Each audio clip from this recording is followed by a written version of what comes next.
So hello guys, welcome to my channel Plot Explainers. Today we gonna talk about the movie Tron Legacy.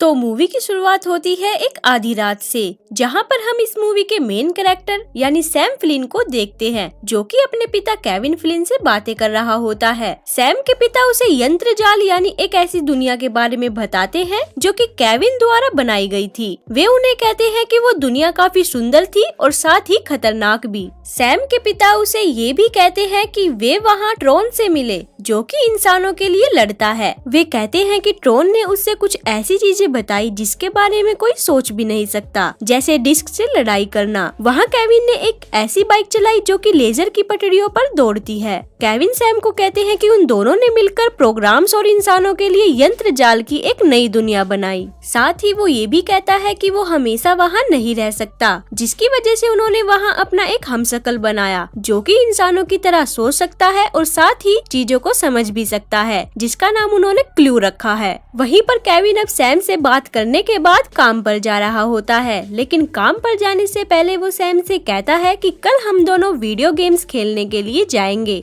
और ये कहने के बाद वे वहाँ से चले जाते हैं। और अब अगले दिन हम देखते हैं कि न्यूज में ये बताया जा रहा होता है कि एनकॉम कंपनी के सीईओ केविन फ्लिन लापता हो गए हैं, और साथ ही न्यूज में केविन की लाइफ के बारे में बताते हैं कि 1985 में उसकी वाइफ की अचानक से मौत हो गई थी और उसके बाद वे अपने बेटे के साथ ही रहने लगे थे। अब एनकॉम कंपनी के सभी मेंबर्स ने ये ऐलान किया कि केविन के पार्टनर एलन ब्रैडली से कारोबार वापस लिया जाता है। वहीं पर केविन के दोस्त ब्रैडली का ये मानना है कि केविन लापता नहीं है, बल्कि एक ऐसा सपना साकार करने में लगा है जो कि इंसानों की जिंदगी को बदल देगा।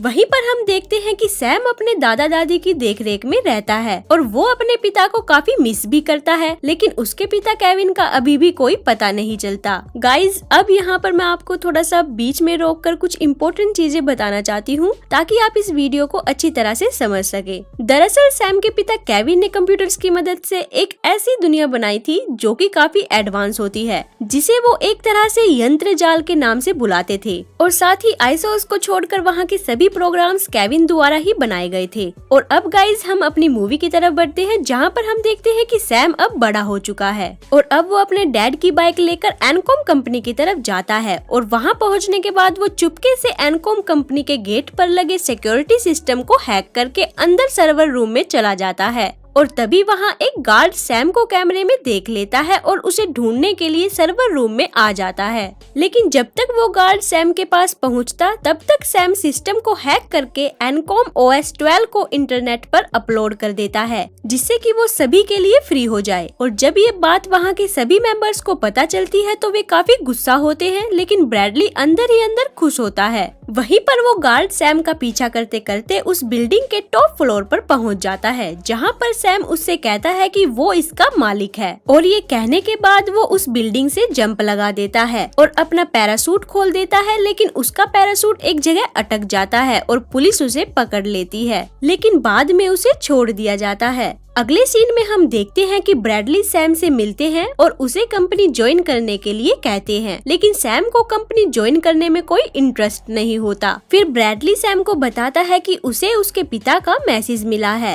सैम उसे कहता है कि उसके पिता या तो मर चुके हैं या तो कहीं ऐश कर रहे हैं, लेकिन ब्रैडली उसे समझाते हैं और उसे वीडियो गेम की मार्केट की चाबियां दे देते हैं। वे सैम को वहाँ जाने की कहते हैं, और अब ये सब कहने के बाद ब्रैडली वहाँ से चले जाते हैं। ब्रैडली के कहने पर सैम वहाँ वीडियो गेम की मार्केट में पहुँच जाता है, और वहाँ पहुँचने पर वो देखता है कि वहाँ काफी सारी वीडियो गेम्स होती हैं, और तभी उसे वो वीडियो गेम दिखाई देती है जिसपे कि ट्रॉन लिखा होता है। सैम उस वीडियो गेम के पास जाता है और उस वीडियो गेम में कॉइन डालता है, लेकिन कॉइन वापस बाहर आ जाता है, जहाँ सैम को जमीन पे एक लाइन दिखाई देती है, जिसे देखने के बाद वो उस गेम को वहाँ से हटा देता है और देखता है कि वहाँ से एक रास्ता नीचे की ओर जा रहा है। अब सैम उस रास्ते से नीचे उतरता है और वहाँ पहुँच जाता है जहाँ पर उसके पिता की लैब थी। वहाँ पहुँचने पर सैम सिस्टम को हैक करने के लिए कुछ कमांड्स टाइप कर रहा होता है कि तभी वहाँ लगी लेजर मशीन स्टार्ट हो जाती है और वो उस यंत्र जाल में पहुँच जाता है। वो यंत्र जाल पूरी मशीनी दुनिया होती है जिसे देखकर सैम को उस पर यकीन नहीं होता। तभी दो लोग आकर उसे पकड़ लेते हैं और उसे खेलने के लिए बाकी प्रोग्राम्स के साथ भेज देते हैं। वहाँ सैम को खेलने के लिए तैयार किया जाता है और खेलने के लिए उसे एक डिस्क दी जाती है जिसमें कि उसकी सारी ब्रेन मेमोरी रिकॉर्ड होती है। बाकी के प्रोग्राम्स के साथ सैम काफी अच्छे से खेलता है और सभी प्रोग्राम्स को नष्ट कर देता है। अब सैम एक योद्धा जिसका नाम रिंजलर होता है उसके साथ खेलता है जो कि सच में ट्रोन होता है और सैम उससे हार जाता है।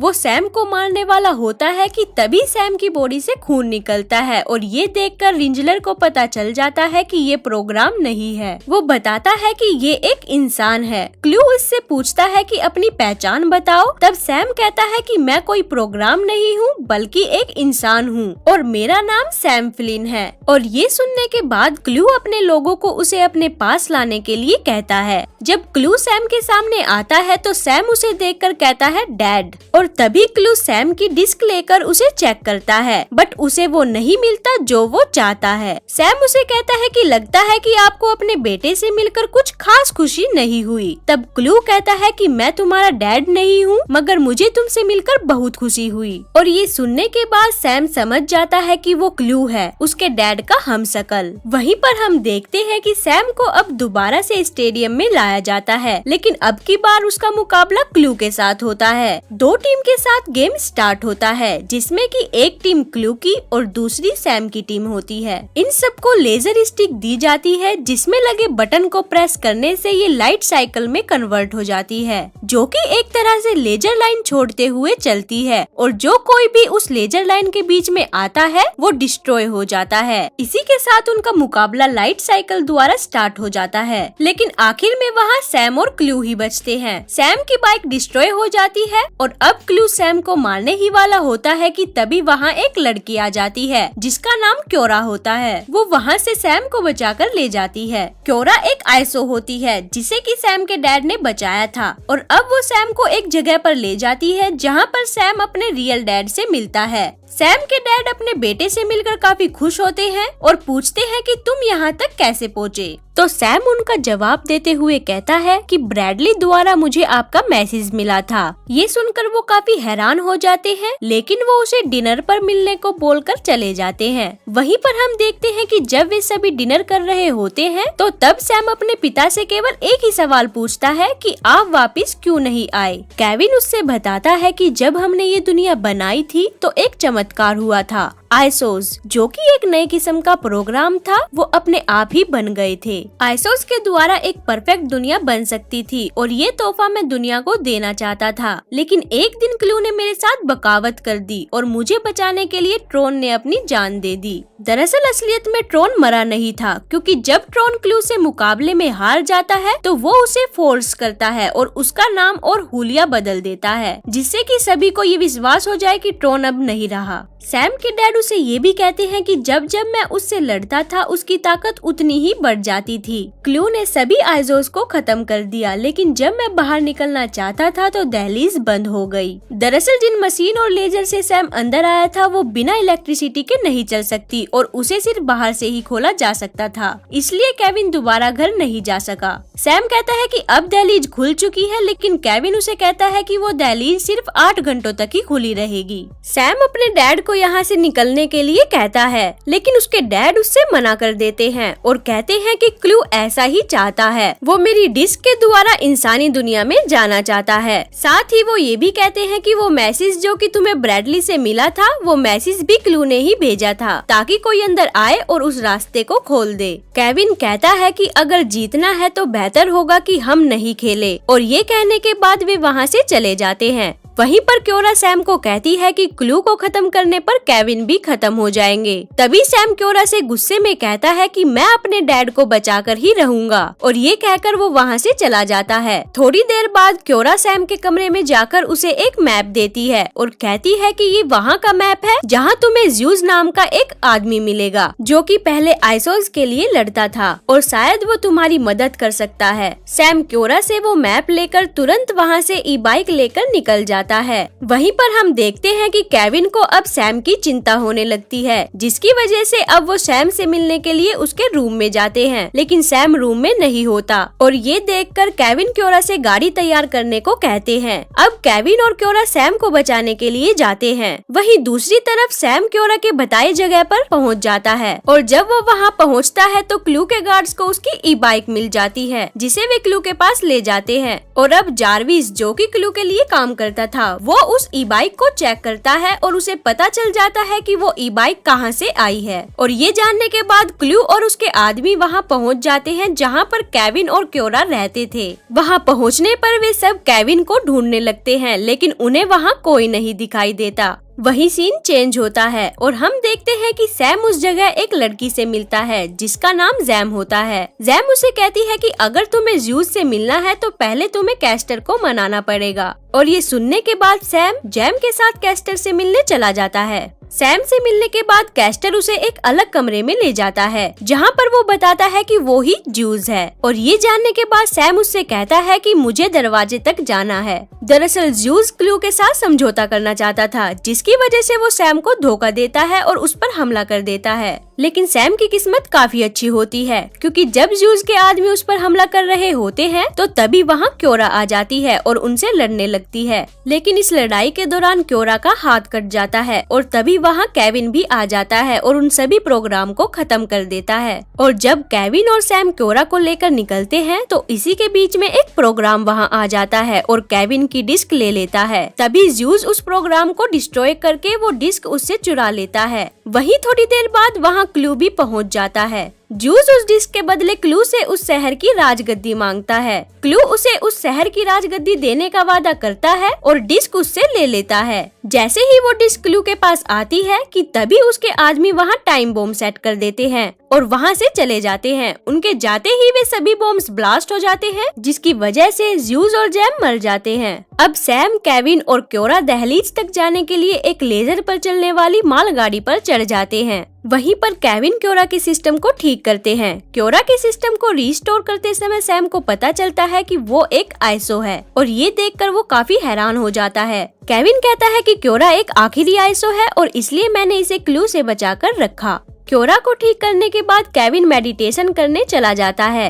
रिबूट होने के बाद क्योरा बिल्कुल पहले जैसी हो जाती है और वो सैम को बताती है कि जब क्लू के प्रोग्राम्स मुझे मारने के लिए आए थे तो केविन ने मुझे बचाया था। साथ ही वो सैम से ये भी कहती है कि तुम्हारे पिता के मुझ पर काफी एहसान है। वहीं पर हम देखते हैं कि जब वे दोनों बातें कर रहे होते हैं तो तभी उनका रास्ता बदल जाता है और वे उस जगह पर पहुंचते हैं जहां पर क्लू की सेना होती है। वहां पहुंचने पर केविन को पता चलता है कि क्लू नए प्रोग्राम्स नहीं बना सकता, वो या तो उन्हें डिस्ट्रॉय कर सकता है या बदल सकता है। अब यहाँ पर क्योरा अपनी डिस्क को केविन को देकर निकल जाती है ताकि केविन और सैम बच सके। और जैसे ही वो वहाँ से निकलती है कि तभी उसके सामने एक प्रोग्राम आ जाता है जो कि उसे पकड़ लेता है और उसे अरेस्ट कर लेता है। उस प्रोग्राम को देखकर केविन को पता चल जाता है कि ये ट्रोन है जो कि अब भी जिंदा है। और अब वे दोनों क्योरा को बचाने के लिए आगे बढ़ते हैं, जहाँ पर क्लू अपनी सेना को पृथ्वी पर ले जाने और उस पर राज करने का वादा करता है। और जब वो अपनी सेना को संबोधित कर रहा होता है तो तभी केविन को वहाँ अपनी डिस्क दिखाई देती है, जिसे देखकर वो समझ जाता है कि क्लू को बाहरी दुनिया में जाने का रास्ता पता चल गया है। तभी सैम केविन से कहता है कि आप फ्लाइंग डेक पर एक सवारी के साथ मेरा इंतजार करना, मैं क्योरा और डिस्क को लेकर आ रहा हूँ। ये सुनने के बाद उसके डैड काफी कंफ्यूज हो जाते हैं और उससे पूछते हैं कि तुम आखिर करने क्या वाले हो। तो सैम कहता है कि मैं एक इंसान हूँ, मैं कुछ भी कर सकता हूँ। और ये कहने के बाद सैम वहाँ से चला जाता है। सैम वहां जाकर सारे प्रोग्राम्स को डिस्ट्रॉय कर देता है और डिस्क को निकाल लेता है और साथ ही वो क्लू के आदमी से क्योरा के बारे में पूछता है कि तभी क्योरा एक प्रोग्राम के साथ वहां आती है। सैम को वहां देखकर क्योरा काफी घबरा जाती है कि तभी सैम उस प्रोग्राम पर हमला कर देता है और क्योरा को उनसे बचाकर एक फ्लाइंग मशीन की मदद से अपने डैड तक पहुंच जाता है।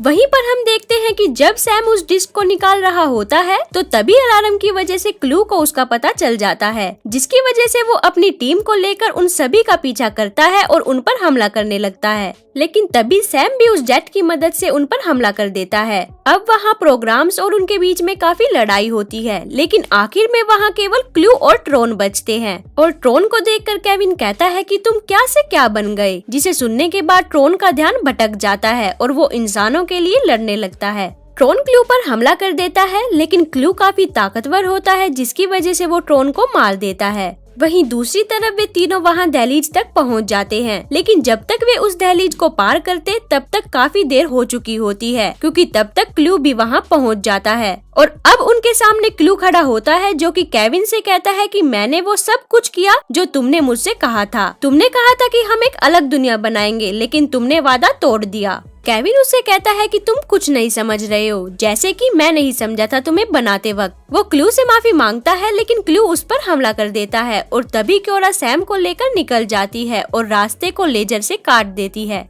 अब क्लू केविन की डिस्क ले लेता है, लेकिन तभी कहानी में एक ट्विस्ट आता है। जब क्लू केविन की डिस्क को चेक करता है तो उसे पता चलता है कि वो डिस्क केविन की नहीं बल्कि क्योरा की है। दरअसल केविन को पता था कि फ्यूचर में कुछ ऐसा हो सकता है जिसकी वजह से उन्होंने पहले ही अपनी डिस्क क्योरा को दे दी थी। और ये देखने के बाद क्लू केविन से पूछता है कि तुमने ऐसा क्यों किया, तो केविन उसका जवाब देते हुए कहता है कि वो मेरा बेटा है और मैं अपने बेटे के लिए कुछ भी कर सकता हूँ। सैम अपने डैड को बचाना चाहता है, लेकिन क्योरा उससे कहती है कि तुम्हारे डैड की यही इच्छा है और तभी केविन सैम से कहता है कि तुम क्योरा को लेकर चले जाओ। और जैसे ही सैम और क्योरा वहाँ से जाने वाले होते हैं कि तभी क्लू भी उनके पीछे आ जाता है, जिसे देखकर केविन काफी घबरा जाता है और अपनी पूरी शक्ति से क्लू को अपनी ओर खींचता है और उसे अपने अंदर समा लेता है, जिसकी वजह से वहाँ एक बहुत बड़ा धमाका होता है और वो पूरा यंत्र जाल तबाह हो जाता है। लेकिन सैम सही सलामत बाहर निकल जाता है और वापस उसी वीडियो गेम की मार्केट में आ जाता है। सैम सारा डाटा एक चिप में कॉपी कर लेता है और उस चिप को लॉकेट बनाकर अपने गले में पहन लेता है।